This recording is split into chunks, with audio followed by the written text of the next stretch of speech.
अब आपको कुछ और तस्वीरें दिखाते हैं कि ये प्रदर्शन किस तरीके से बढ़ते जा रहा है ईरान के अंदर, जहां अमेरिका और इजराइल के खिलाफ प्रदर्शन में 2 ताबूतों पर नेतन्याहू और ट्रंप की तस्वीरों को लगा दिया गया है। ताबूतों को सड़कों पर घसीटा जा रहा है। तो खबर यही है कि ईरान की सड़कों पर अब प्रदर्शन बार बार देखने को मिल रहा है। परसों की तस्वीर भी सामने आई थी जहां पर लोग प्रदर्शन करते हुए सड़कों पर उतरे हुए थे। अब ताबूतों को सड़कों पर घसीट रहे हैं। खामनेई सरकार के समर्थन में ये लोग उतरे हुए हैं। ये तस्वीर जरा देख लीजिए। एक पर ट्रंप और उसी पर अमेरिकी झंडा, दूसरे पर नेतन्याहू और उस पर इजराइल, और दोनों पर रखी हुई हैं चप्पलें। ये दोनों झंडों पर चप्पल रख करके लोग इन ताबूतों को खींचते हुए प्रदर्शन कर रहे हैं। ये सीधे सीधे खामनेई सरकार, खामनेई का, क्योंकि आयतुल्लाह अली खामनेई के पोस्टर ये लोग हाथों में लेकर के उतरे हुए हैं। ये खामनेई का एक तरीके से समर्थन है, दूसरे तरीके से अमेरिका और इजराइल का विरोध है कि किस तरीके से इन्होंने ताबूत पर पोस्टर ट्रंप का और नेतन्याहू का लगाया है। दोनों पर दोनों देशों के झंडे लगाए हैं और दोनों पर चप्पल रख करके उसे घसीटते हुए सड़कों पर नजर आ रहे हैं। विरोध की आग में तो ईरान जल रहा है। अब कोई ये कहे आपसे कि ईरान में कोई विरोध नहीं हो रहा है तो वो भी बिल्कुल सरासर झूठ है। विरोध 2 तरीके से हो रहा है। एक ये तरीका है विरोध करने का जहां पर लोग अपनी नाराजगी जाहिर करते हुए नजर आ रहे हैं। दूसरा, इसी के खिलाफ विरोध भी ईरान के अंदर देखने को मिल रहा है जहां लोग कह रहे हैं कि आयतुल्लाह अली खामनेई के इस्लामिक क्रांति से, इस्लामिक शासन से हमें मुक्ति मिल गई है। वो जश्न मनाते हुए भी नजर आ रहे हैं। वो तस्वीरें भी बार बार आती है। लेकिन एक सच ये भी है कि ईरान की कुछ जनता ऐसी भी है जो कि त्राहिमाम कर रही है, क्योंकि अब बड़े स्तर पर नुकसान किया जा रहा है उन लोगों का। उनके घरों को आग के हवाले किया जा रहा है, उनके अपनों को मिटाया जा रहा है। तो सड़कों पर लाजमी सी बात है कि वो उतरेंगे और वो उतर करके उस बात का विरोध कर रहे हैं कि हमारे घर के अंदर घुस करके अगर अमेरिका और इजराइल इस तरीके से तबाही लाएगा तो हम कहां जाएं, किस देश में जाएं। इसीलिए ये विरोध ज्यादा अब देखने को मिल रहा है।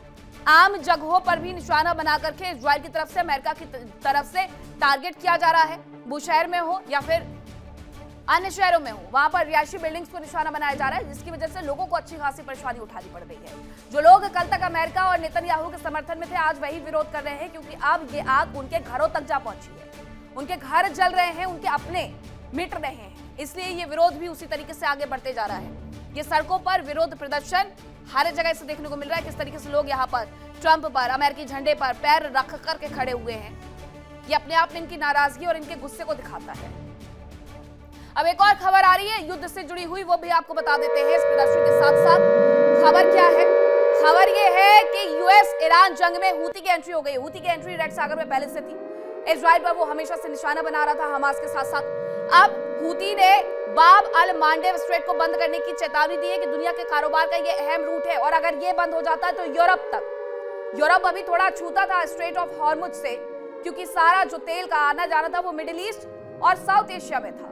लेकिन अब अगर इस जगह को बंद कर दिया गया तो आप ये समझ लीजिए, इस जगह को बंद करने का सीधा मतलब यह है कि यूरोप तक तेल की, गैस की सप्लाई को बंद कर दिया जाएगा। तस्वीरें भी आपको दिखा देते हैं कि किस तरीके से अगर अल मांडेव को बंद किया। अच्छा, ये तस्वीर जो आई है, ये तस्वीर मैं आपको दिखा देती हूँ। हमने कहा भी था शुरुआत में कि विस्फोट में आज मैं आपको वो तस्वीर दिखाऊंगी जिसमें मिसाइल सिटी का जिक्र किया गया है। अब ये मिसाइल सिटी का जिक्र करते हुए उनकी तरफ से एक वीडियो जारी किया गया है जिसमें उसके कमांड, IRGC के कमांडर उतरे हुए हैं, अपने मिसाइल सिटी का वो वीडियो दिखा रहे हैं। वो बता रहे हैं कि हमारी ताकत कितनी ज्यादा है।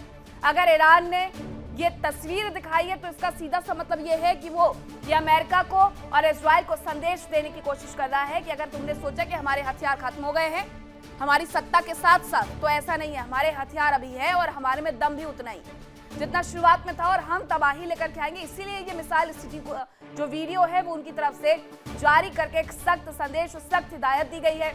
शुरुआत में ये कहा भी गया था कि अभी तक जो लड़ाई हो रही है वो पुराने हथियार के माध्यम से हो रही है।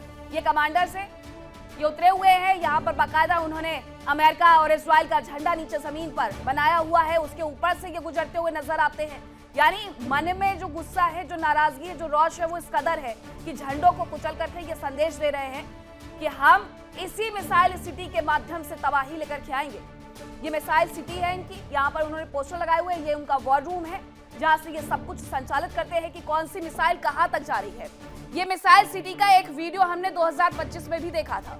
इसी मिसाइल सिटी का एक वीडियो इनकी तरफ से जारी किया गया था और ये बताने का प्रयास किया गया था कि इजराइल को हम तबाह कर देंगे, लेकिन इजराइल ने इसी मिसाइल सिटी के भीतर घुस करके इनकी मिसाइलों को नुकसान पहुंचा दिया था। अब ये वीडियो अगर इनकी तरफ से जारी किया गया है तो क्या इजराइल वापस से 2025 वाली जो उनकी स्ट्रेटजी है उस पर आएगा और इस जगह को नुकसान पहुंचा देगा? ये अपने आप में एक बड़ा सवाल है। लेकिन इन सब के बीच में खबर ये आ रही कि हूती बाब अल मांडेब वाली जगह को भी ब्लॉक कर सकते हैं, और अगर ये जगह ब्लॉक हो गई तो यूरोप तक तेल और गैस का संकट भी बढ़ जाएगा।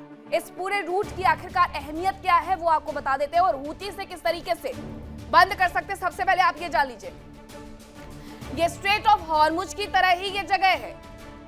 ये मांडेब स्ट्रेट बिल्कुल हॉर्मुज स्ट्रेट की जगह है। जैसे हॉर्मुज स्ट्रेट 34 किलोमीटर चौड़ा है, वैसे इसकी भी कुछ तस्वीरें हैं। लाल सागर को ये अरब सागर और हिंद महासागर से जोड़ता है, इसलिए इसकी अहमियत बहुत ज्यादा बढ़ जाती है, यानी कई कंट्रीज को जोड़ता है। लाल सागर के दक्षिणी छोर पर यमन और जिबूती के बीच में ये मौजूद है।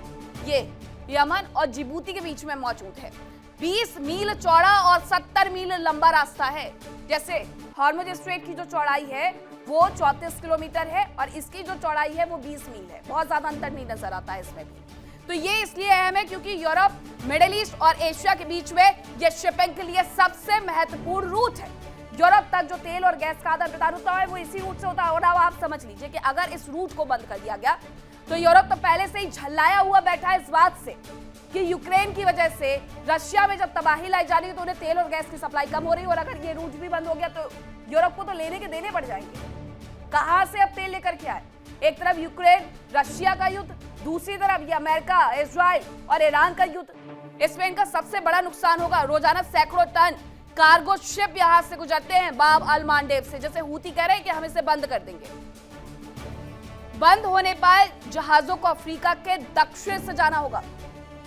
पहुंचने में समय ज्यादा लगेगा, खर्च अलग से ज्यादा आएगा।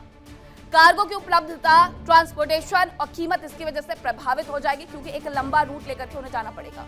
अभी फ्लाइट्स के साथ भी यही हो रहा है कि जो मिडिल ईस्ट में सब कुछ बंद करके उन्होंने अफ्रीका से फ्लाइट्स ले जाना, यूरोप से फ्लाइट ले जाना शुरू की है। उसकी वजह से एक कॉस्टिंग बढ़ी है, टिकट का किराया बढ़ा है और उसके साथ साथ फ्यूल की कीमतें बढ़ी है, तो और ज्यादा किराए में इजाफा हो गया है और यही यहाँ पर भी होगा।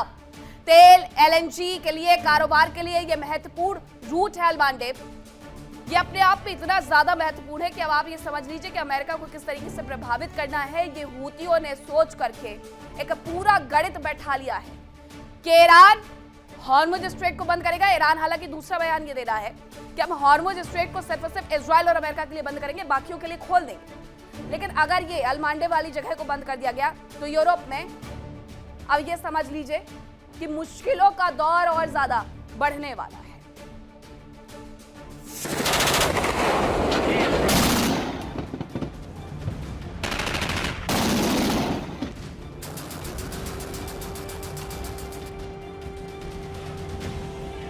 ईरान लगातार खाड़ी में मौजूद अमेरिकी सैन्य बेस को निशाना बना रहा है और अब उसने खाड़ी के बाहर मौजूद अमेरिकी बेस को निशाना बनाना शुरू कर दिया है।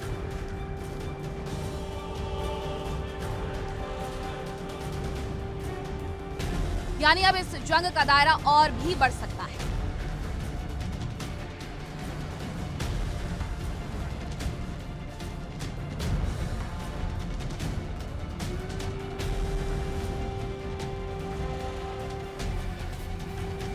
बताया जा रहा है कि ईरान ने तुर्की के इंसरलिक एयरबेस पर मिसाइल दागी, जो एक अमेरिकी न्यूक्लियर बेस के करीब है। इस हमले से क्षेत्र में तनाव काफी बढ़ गया है।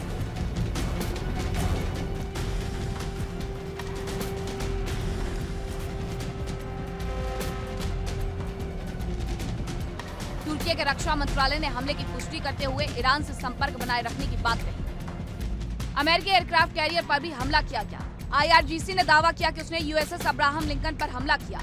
ओमान सागर में मिसाइल से निशाना बनाया गया। IRGC का कहना है कि हमले के बाद अब्राहम लिंकन पीछे हट गया। हालांकि अमेरिका ने इस हमले से इनकार किया।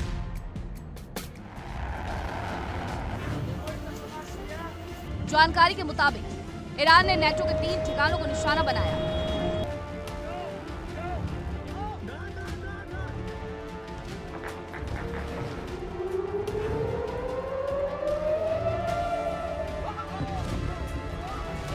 जवाबी हमले में ईरान की बैलिस्टिक मिसाइल भूमध्य सागर में तबाह हो गई। इसे नेटो के एयर डिफेंस सिस्टम की मिसाइल ने नष्ट कर दिया।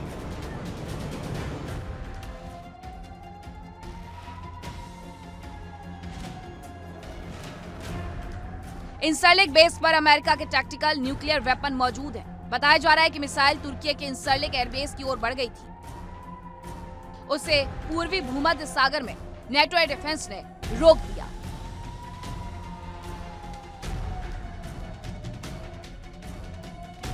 हालांकि इससे पहले भी तुर्की पर मिसाइल अटैक हुए। ईरानी मिसाइलों को तुर्की के एयर स्पेस में नष्ट करने का दावा किया गया, लेकिन उसके आरोप ईरान के साथ ही इजराइल पर भी लग रहे हैं। ऐसे में यह आशंका पुख्ता होती जा रही है कि इजराइल की रणनीति मिडिल ईस्ट के साथ ही दुनिया के एक बड़े हिस्से को जंग में फंसाने की है।